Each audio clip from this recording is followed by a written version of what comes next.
Don Atahualpa no es solamente, no ha sido ni será solamente un autor de canciones. Lo de él es una escuela de pensamiento, y una escuela de pensamiento profundamente enraizada con nuestra idiosincrasia, con nuestra manera de ser de esta parte de América. Él decía: yo soy un paisano de esos que llevan el país adentro y que lo que hace es tratar de mejorar la geografía espiritual de mi pueblo. Es una pluma hábil y sincera para hablar de las miserias a las que está sometida mucha gente en este país, y eso fue algo increíblemente molesto para cualquier gobierno. Era el gran cantor criollo, era realmente el alma del pueblo, el que sabía interpretar bien al criollo, al hombre del norte principalmente. Se lo quería mucho y se lo apreciaba mucho. Era sin ninguna duda y fue siempre el mejor de los representantes del denominado folclore argentino. Las canciones de Yupanqui, o Yupanqui en sí, es a las grandes extensiones, al campesinado, al campo en general, a la montaña y demás, lo que Gardel ha sido para las ciudades, ¿no?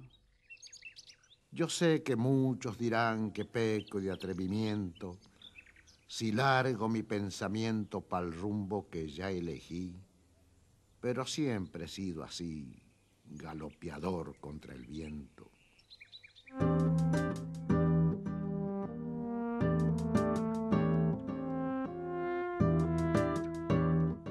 Atahualpa Yupanqui nació el 31 de enero de 1908 en Pergamino, provincia de Buenos Aires. Heredó, como él mismo decía, el silencio mestizo de su padre y la tenacidad vasca de su madre.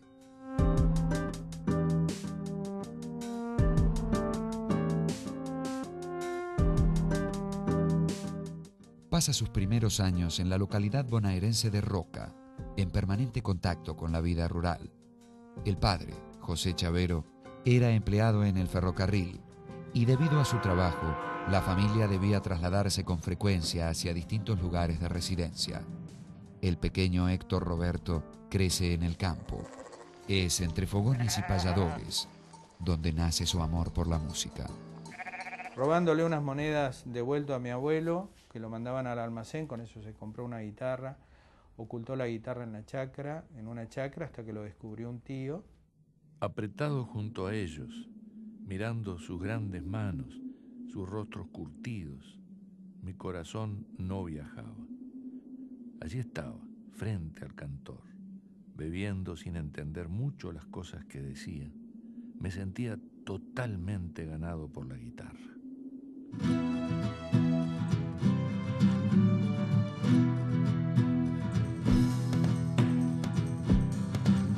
Todavía no había cumplido los 8 años y sus padres se oponían a que tomara clases de guitarra. Sin embargo, el pequeño Atahualpa consiguió sus primeros acordes imitando a los payadores que veía en los fogones a los que lo llevaba el padre.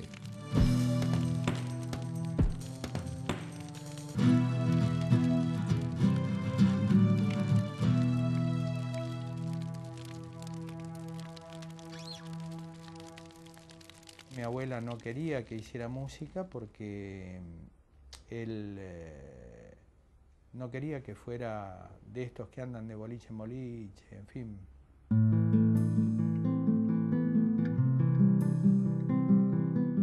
Finalmente, Atahualpa fue enviado a estudiar violín con un sacerdote, el padre Rosáenz, quien le impartió una formación clásica.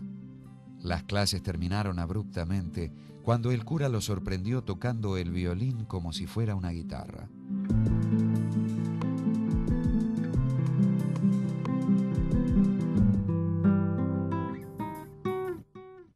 Los padres, viendo que él le seguía gustando la guitarra, lo llevaron a un gran maestro de guitarra de aquella época, que fue el maestro Bautista Almirón. Con él aprendió los primeros pasos de la guitarra. Y fíjate vos lo que son las cosas, él aprendió los primeros pasos con la música clásica, no con la música folclórica. Don Bautista Almirón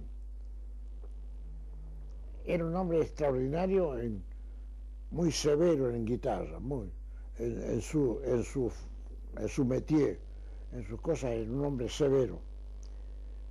era exigente. Y me decía, yo a ti no te voy a cobrar nada, me tienes que pagar trabajando. Le digo, ¿en qué? ¿Trabajando en qué? Tenía un rosal como de 40 metros de distintas plantas, estilos de rosas. Un rosal muy vasto, muy hermoso, muy variado. La misión mía era cuidárselo, regárselo, limpiarle las raíces. No sabía yo podar para nada eso, pero cuidar el jardincito, lo hacía lo más esmeradamente posible. Además me gustaban las flores. Y así yo pagaba mis derechos de tocarla, de estudiar la guitarra con Almirón, nada menos. En 1918, la familia se muda a Tucumán, provincia a la que Yupanqui se reintegrará en varias oportunidades y que ocupa un lugar especial en su obra. Muchas canciones suyas evocan esta tierra que quiso tanto y a su gente.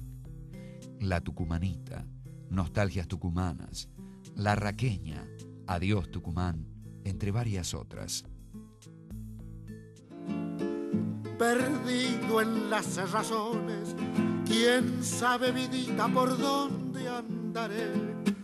Mas cuando salga la luna, cantaré, cantaré a mi Tucumán querido, cantaré, cantaré.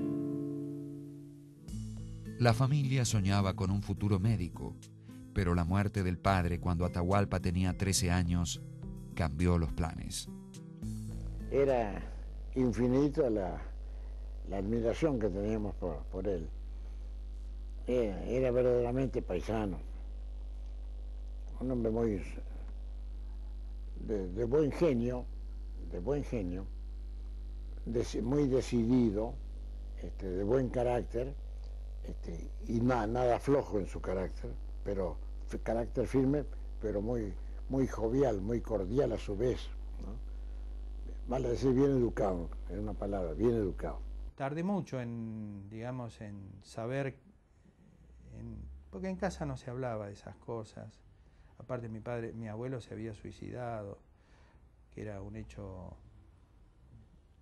que en general siempre se procura ocultar o disimular en las familias. La muerte del padre, cuando él es un adolescente, lo marca de una manera importante porque tiene que empezar a ser un poco el jefe de la familia. Que en su obra prácticamente, digamos, él habla de los abuelos, de los ancestros, pero jamás una canción dedicada a esa muerte trágica del padre. Junto a su madre y sus 2 hermanos, regresa a la provincia de Buenos Aires y se instala en Junín. Enfrenta sus nuevas responsabilidades, trabajando en 7 oficios y ninguno bueno, como recordaba. Mientras estudia en el Colegio Nacional, edita junto a sus compañeros una pequeña revista en la que aparecen sus primeros versos. Era muy tímido y necesitó escudarse detrás de un seudónimo. Su primer nombre artístico fue Atahualpa Chavero. Con el tiempo, sustituiría su apellido por Yupanqui.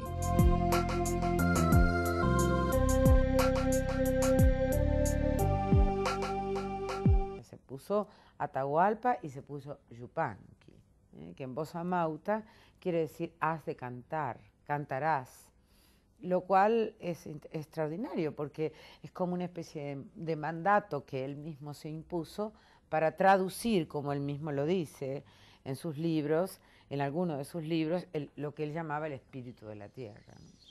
Ya de chico estaba lleno de sueños y cuando joven era muy lector, hasta de lecturas que me hacían daño. Tendría 13, 14 años cuando leía a Nietzsche, después a Schopenhauer, Espronceda, los sonetistas del siglo de oro, Quevedo, Góngora, Lope de Vega, los Argensola. Lo leí a Villa Espesa, a Cervantes. Me hice bastante cervantino y me desvelaba con los libros de caballería.